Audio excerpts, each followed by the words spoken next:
a great deal of pleasure to introduce to you George Johnson, a man who needs no introduction, a man who is known far and wide for his after-dinner talks, a man who on every occasion has given the best that he has.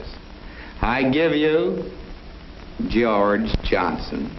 Sure, everybody knows George Johnson, and it's certainly true that George is known far and wide for his after-dinner talks, because George bores everybody stiff, has for years. He's usually referred to as Old Stone Face, and is asked to speak only because he's willing and available.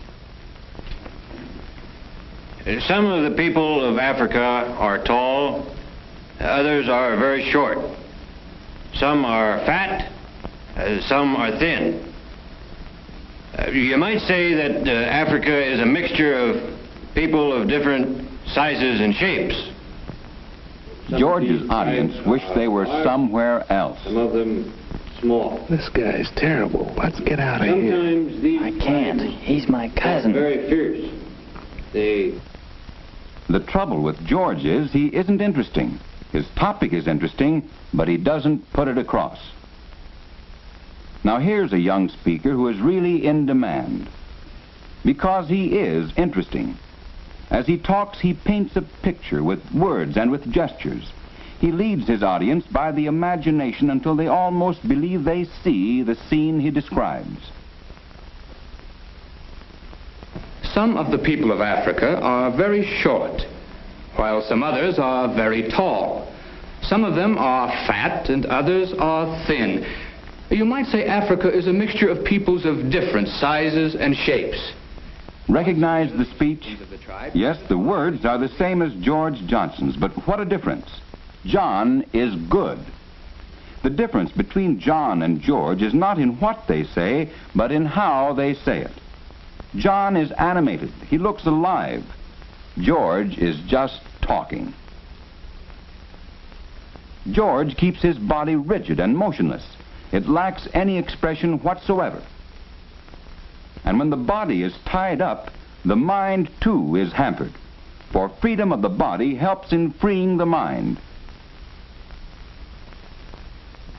A good speaker lets his mind and body work together to produce the desired results on his audience. For your audience must be impressed, or you're wasting your breath.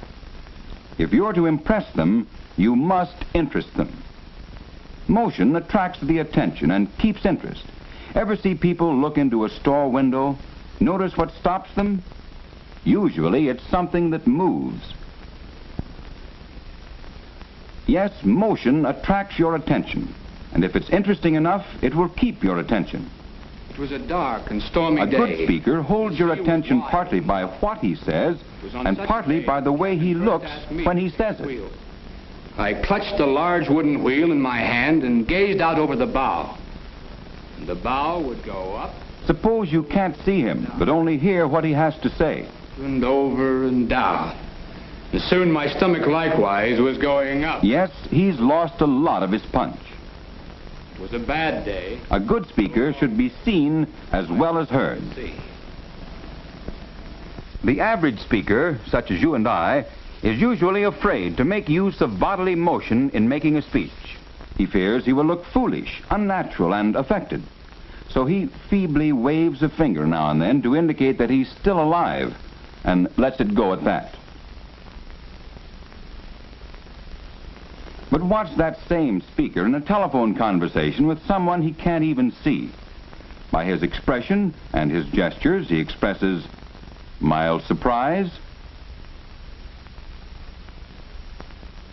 mirth,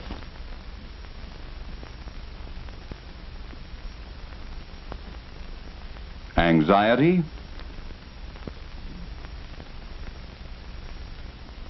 and even anger. His mind and his body are working together because he's being natural, since he knows nobody's watching him. Watch a pair of ladies discuss a new spring outfit. If you think gesturing is unnatural, they're so interested in what they're talking about, they've forgotten someone might be watching them.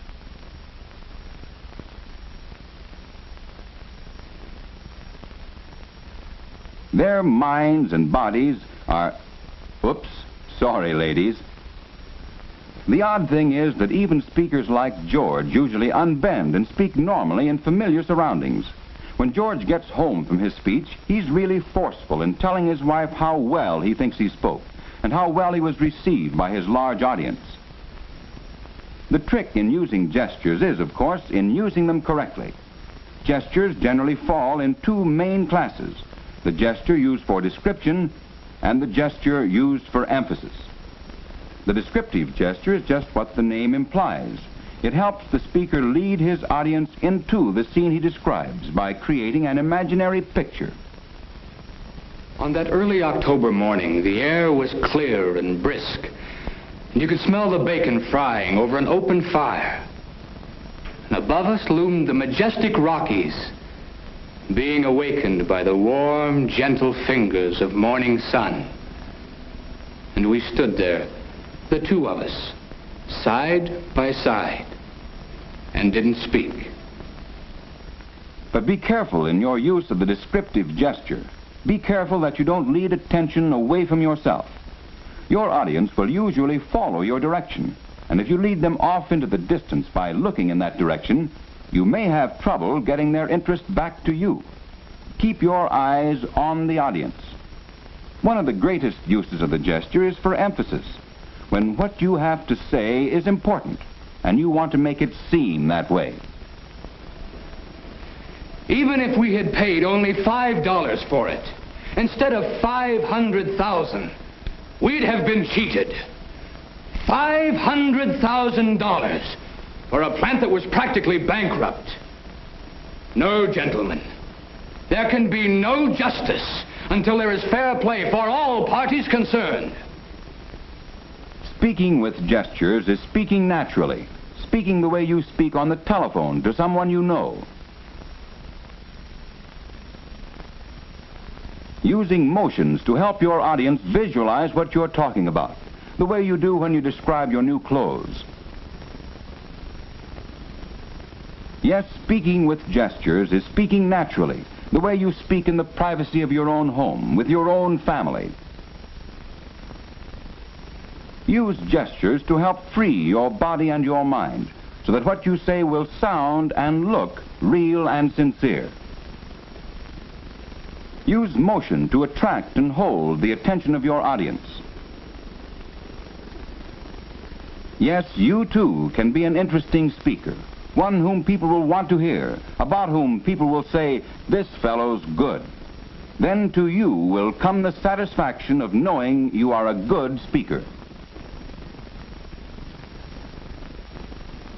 Having seen this motion picture, many of you in this audience will realize it was made especially for your benefit, to help you in your speech.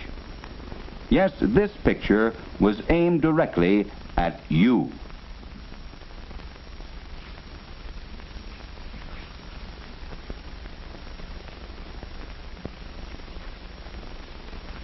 And you may go home and look in your mirror and say to yourself that with a little practice in the use of gestures, you might be the speaker you always thought you were.